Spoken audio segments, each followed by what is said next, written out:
Buenas tardes, bienvenidos a su programa de todos los domingos, Tardes de Salud con Lina. En esta ocasión hablaremos sobre el retraso mental, un tema muy solicitado por ustedes. En este programa tendremos a una especialista invitada para que responda a sus preguntas. Las líneas están abiertas para que comiencen a hacer sus llamadas y sus sugerencias. Comenzaremos definiendo qué es el retraso mental. Esta afección se caracteriza por una incapacidad intelectual significativamente por debajo del promedio. Esto hace referencia a un coeficiente intelectual o una puntuación del test de inteligencia general, como es el Stanford Binet o la escala de Wechsler, de aproximadamente 70 o 75 o inferior, con una edad de inicio anterior a los 18 años, y déficit o insuficiencias concurrentes en la actividad adaptativa, tales como las que se manifiestan en habilidades de conceptualización, sociales y adaptación práctica.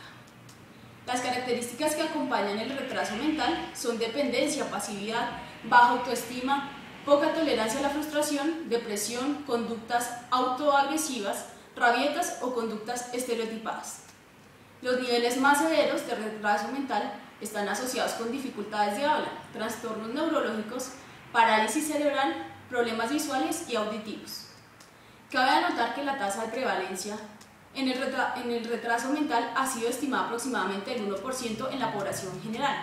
En Colombia, por su parte, según la Asociación Colombiana para la Salud Mental, es del 2.9%. El diagnóstico de retraso mental requiere que el inicio del trastorno sea anterior a los 18 años de edad, como ya lo habíamos mencionado con anterioridad.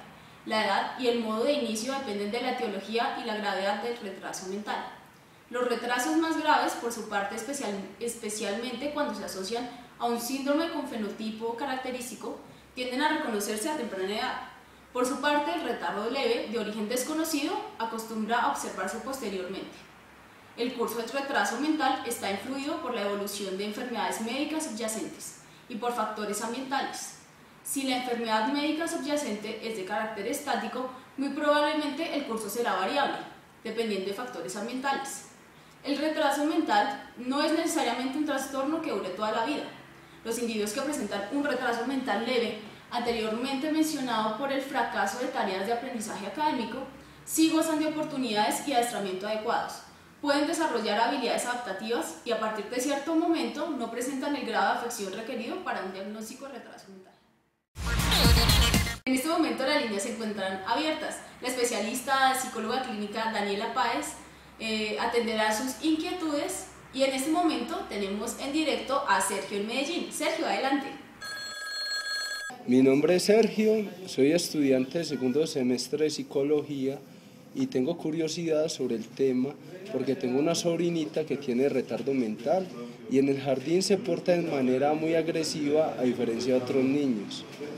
Quisiera saber qué clasificación existe y si es posible diferenciar el retardo mental de otros trastornos y la comorbilidad con otros trastornos como por ejemplo el autismo. Muchísimas gracias por haberme invitado al programa, Lina. Soy una fan empedernida del programa.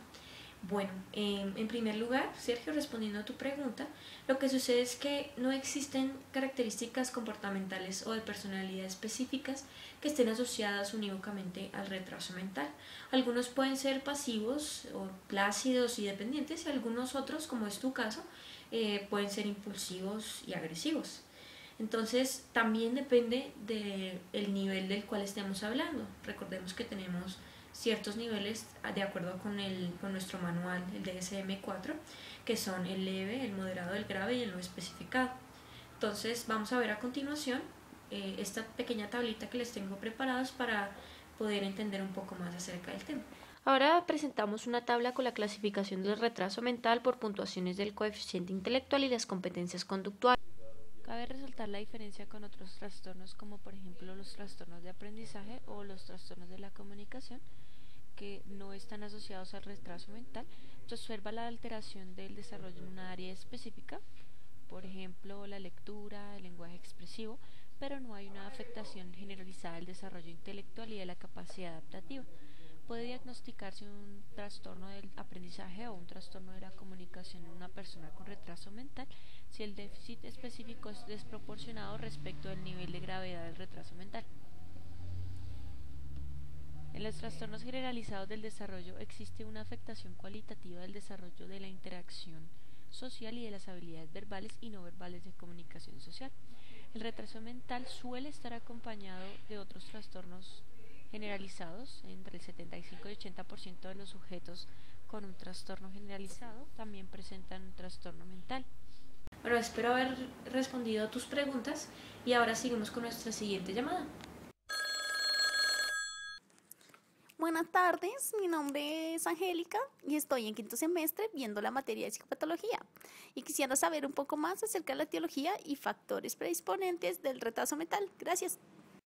Bueno, Angélica, respecto a tu pregunta, efectivamente sí existen factores genéticos y también existen factores biológicos o psicosociales, como los llamamos nosotros, o una combinación de ambos. Realmente hay aproximadamente un 30 o 40% de los individuos asistidos en centros clínicos que no puede determinarse una etiología clara del retraso mental a pesar de las múltiples exploraciones. Los principales factores predisponentes son los siguientes. Tenemos la herencia, aproximadamente en un 5%, y estos factores incluyen errores innatos del metabolismo heredados principalmente mediante mecanismos recesivos autosómicos, por ejemplo la enfermedad de Tay-Sachs. También tenemos otras anomalías de un único gen con herencia mendeliana y expresión variable, como puede ser la esclerosis tuberosa, y aberraciones cromosómicas, como puede ser el síndrome de Down por translocación o síndrome de X frágil.